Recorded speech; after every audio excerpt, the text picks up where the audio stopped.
You are listening to The Michael Lodge Show. Wealth, business, and taxes. Oh yeah, and some politics. Let's get started.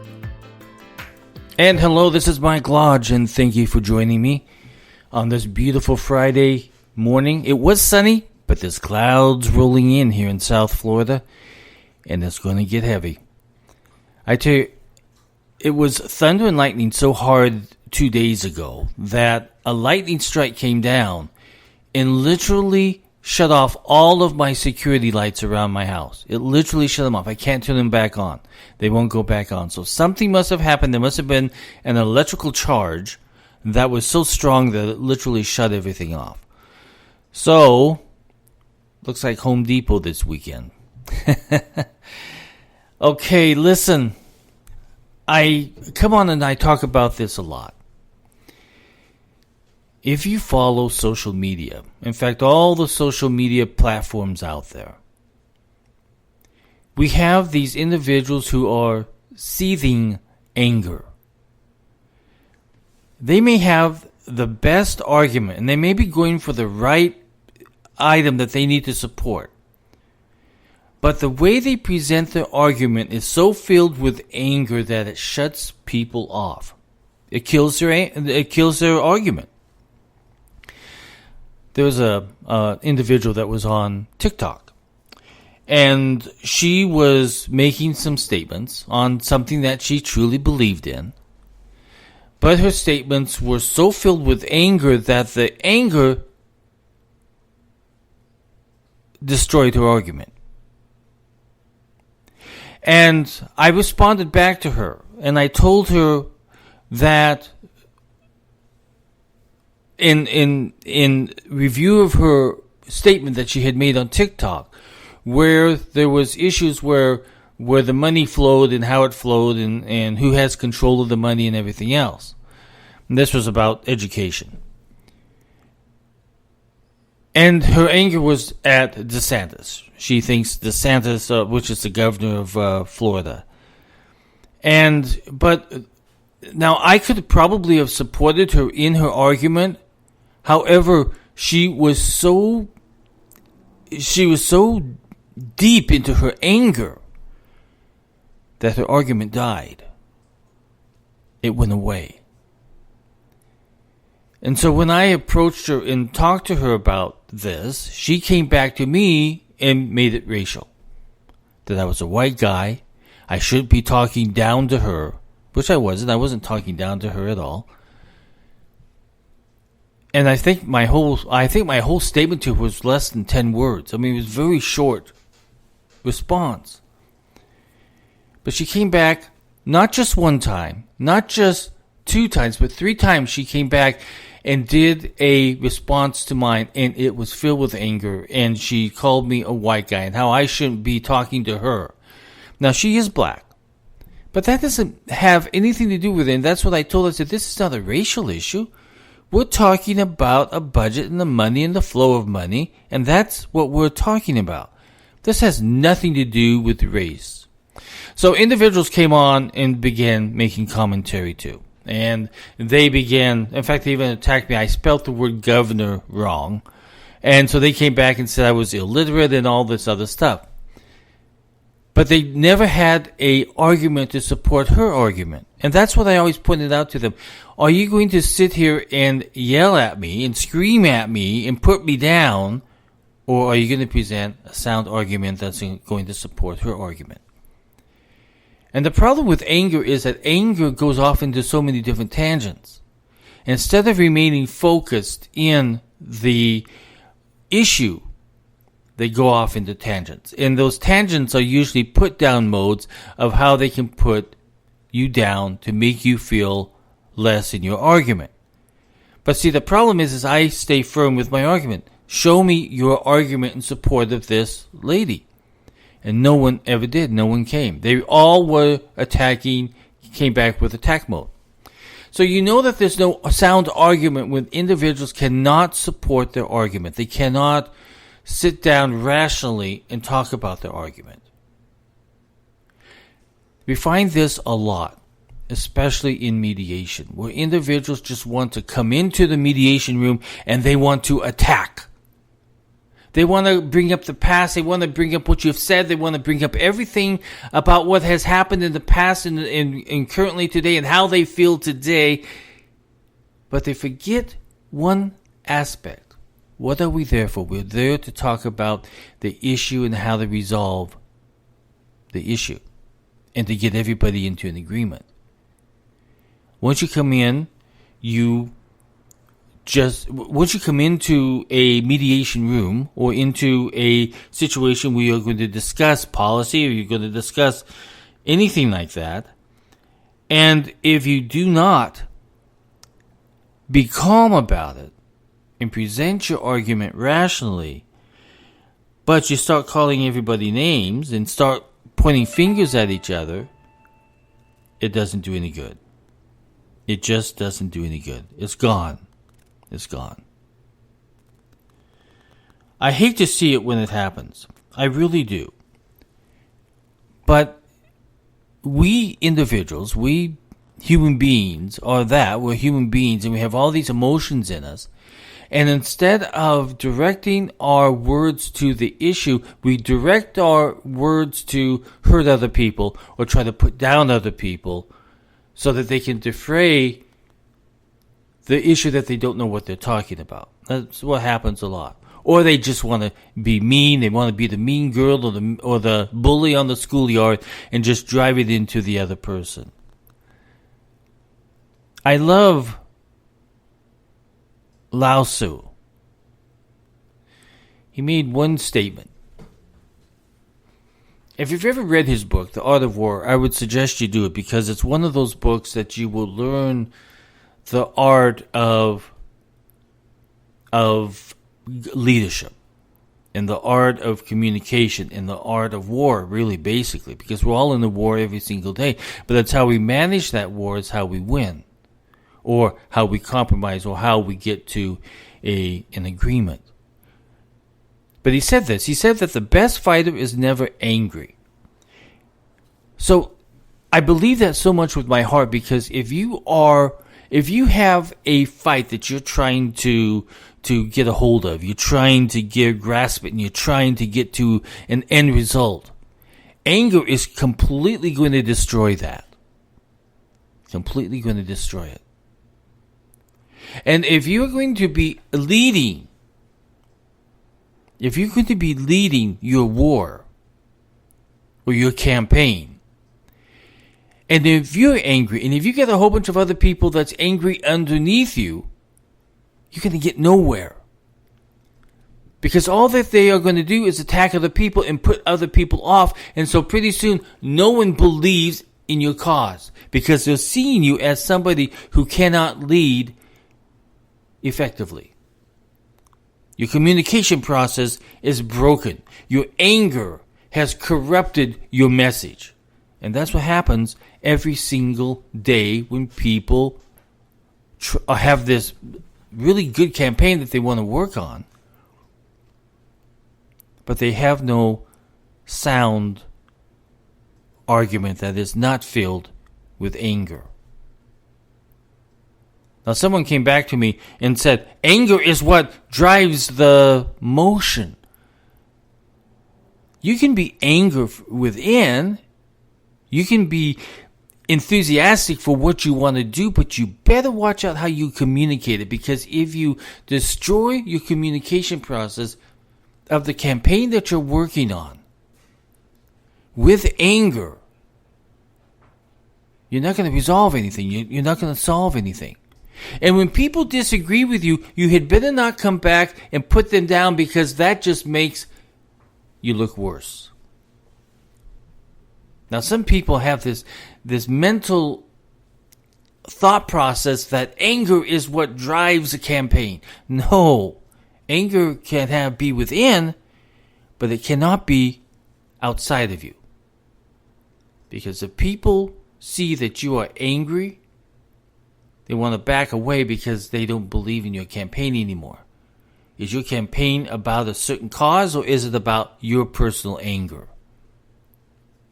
You see, once you make it all about yourself and it's all about your anger, then your campaign is done. You may be trying to save dolphins in the sea, but if you are attacking other people, people back away because they don't want to hear your anger.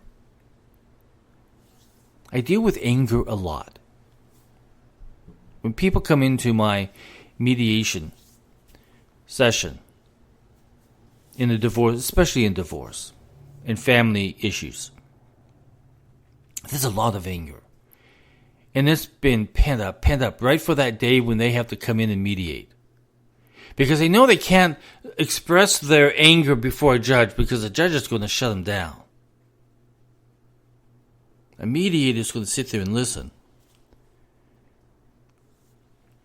and try to get them to stay on point. Whether the issues before us, the issues are on your personal budgets, on the assets that you're going to separate, the income levels of each individual, the separation of the house or the sale of the house. There's a lot of personal issues. And when you bring in a whole bunch of anger, all those personal issues that we need to focus on get destroyed. I always try to work with each individual prior to coming into mediation. I want to hear their story, and I will let them rant and rave during my personal time with them. In mediation, I don't allow it. In mediation, we stay focused on what the issues are because those are what I need both of those individuals to agree on. And anger is not going to get us there. Sometimes the mediation may take a little bit longer because I've got to separate them because the anger is so much. It's just one of those things. And I have to do what is called shuttle mediation, where I go back and forth between the two parties. But it works out in the end. But you see, if I remove the anger, you see I can accomplish so much more. And so can the two individuals. They can accomplish and agree so much faster.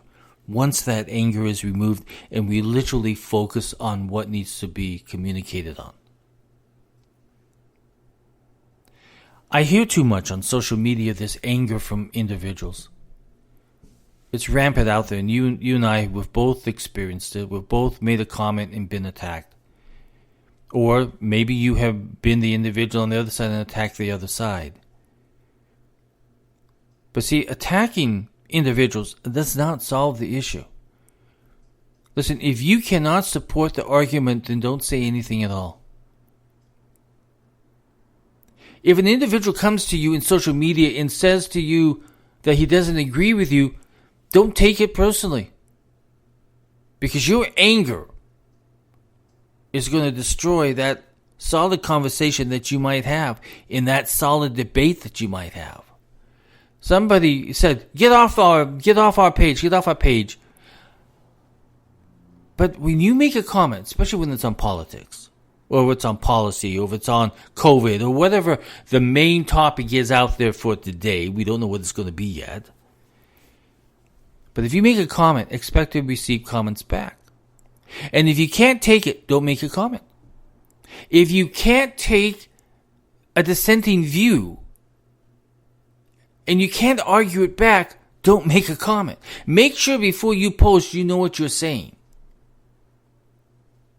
Make sure that you have something to back up your comments with facts. Now, unfortunately in politics, and we're all guilty of it, is that if we're talking about politics, sometimes we are just spinning what other people have said. Instead of using our own brain to come up with our own argument on the subject, our own understanding of the subject, the political topic of that day or whatever it may be, if we haven't been independently thinking about it and just spinning what everybody else is saying, it's nonsense. It's absolutely nonsense. If you cannot tell me why you're against or for something without putting somebody down, don't say anything at all because you have no argument. You may have all the knowledge of the world about this particular subject, but the way you communicate it is not going to get you any further, because you either have an anger issue or you have a intolerance for other people. And see, when you are in negotiations, and you're sitting across the table with the adversary, and if you begin attacking that individual and pointing fingers at that individual, you're going to lose out, because now you're giving up your position. You're giving up your strength. Because there is no strength in anger. None whatsoever. The strength that you have is by knowing what you're talking about and having the facts before you. But once you start calling people names, you have lost everything. And I think that's where most everybody stands in social media, is that they do not know how to communicate, but they really know how to put other people down. They know how to be the bullies, the mean girls on the schoolyard. They know how to do that. And that's what they do.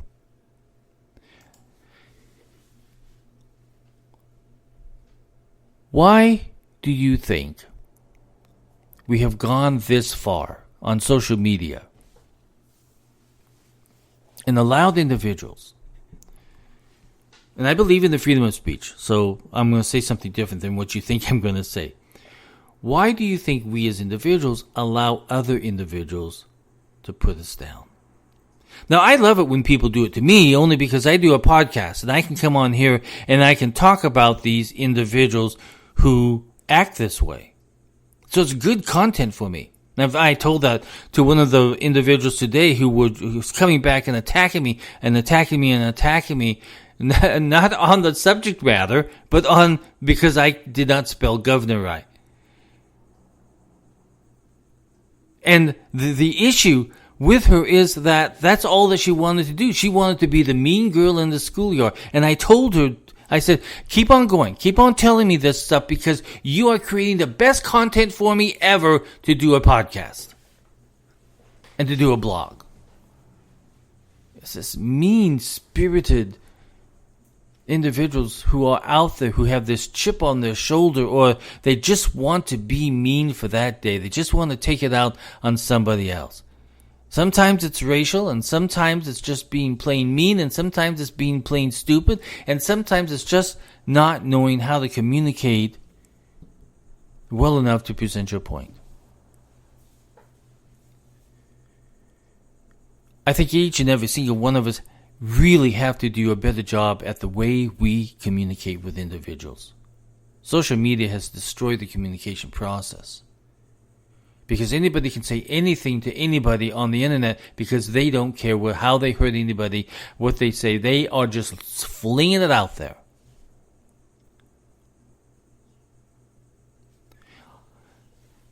I love good arguments. Even if I don't agree with them, I will respect good arguments. I have had so many good debates with individuals, and we have debated back and forth. We never called each other names. Never. But we have these really strong debates of going back and forth, back and forth. And then at the end, usually it's time for me to go to bed, because that's usually when I have these talks, these arguments, it seems like. And I say, listen, I got to go to bed. I have a hearing in the morning that I need to listen to. But let's keep on this debate. Let's keep on talking. I want to have a good night. I want you to have a very good night.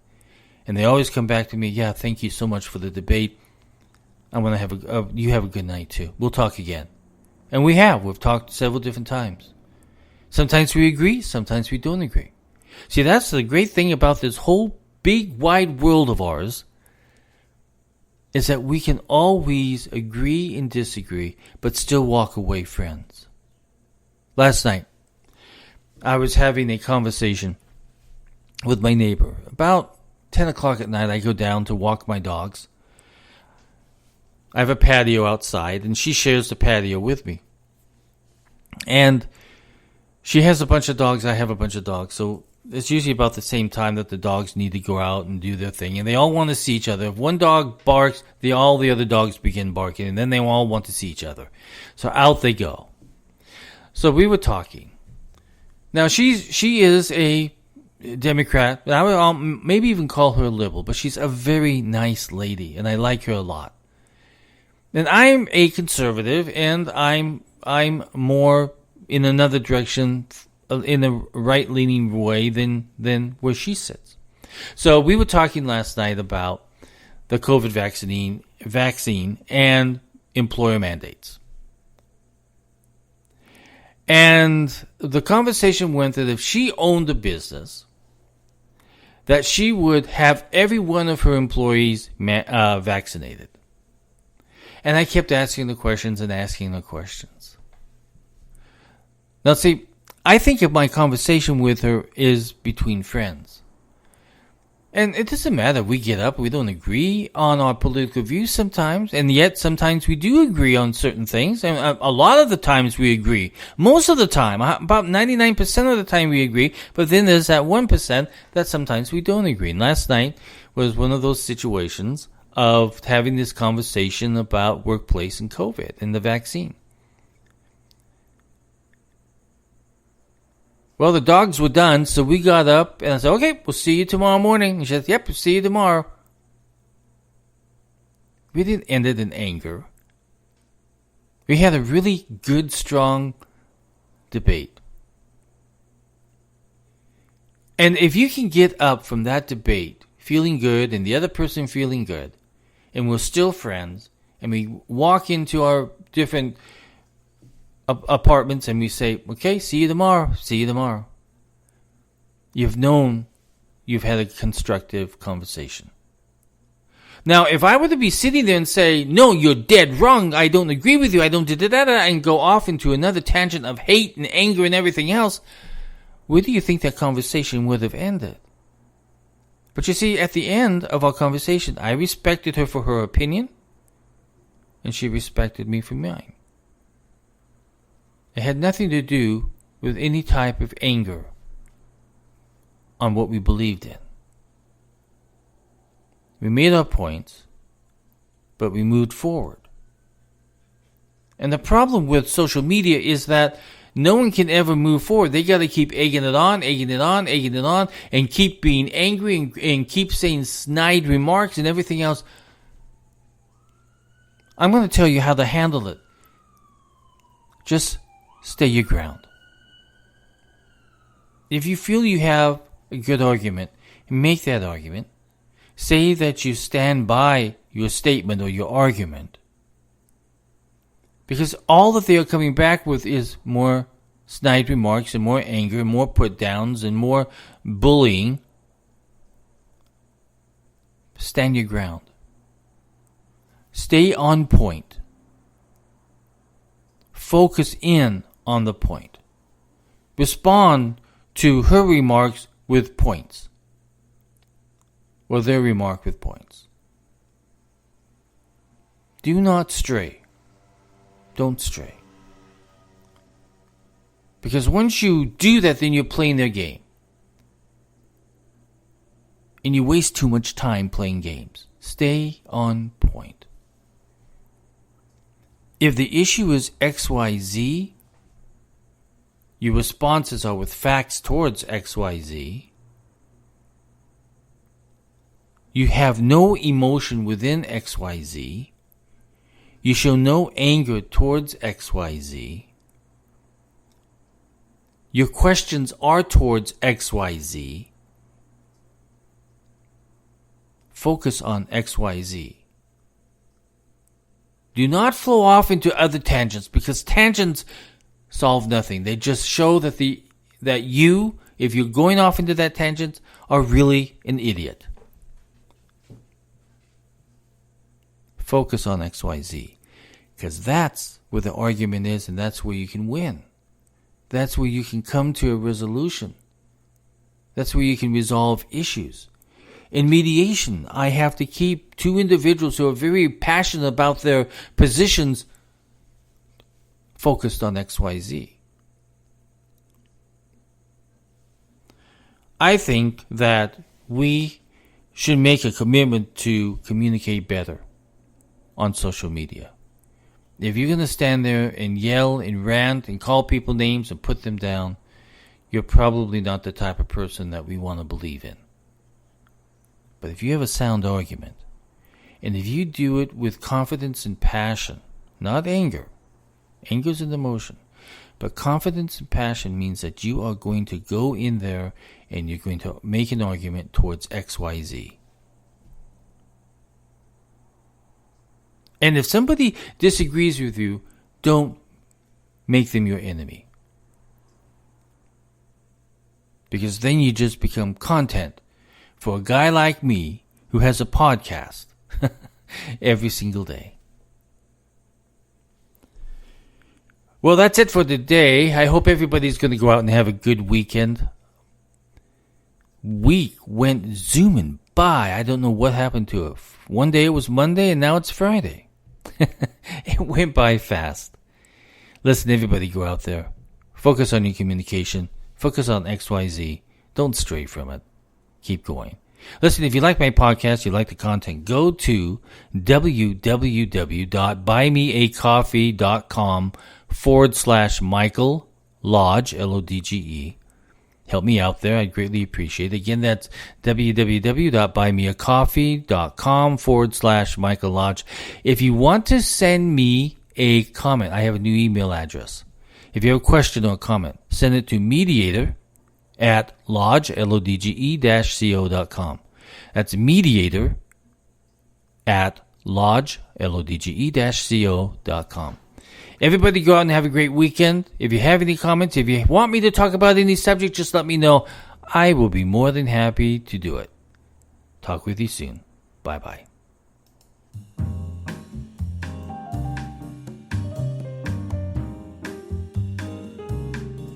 This podcast has been produced by Michael Lodge, fully focused on content.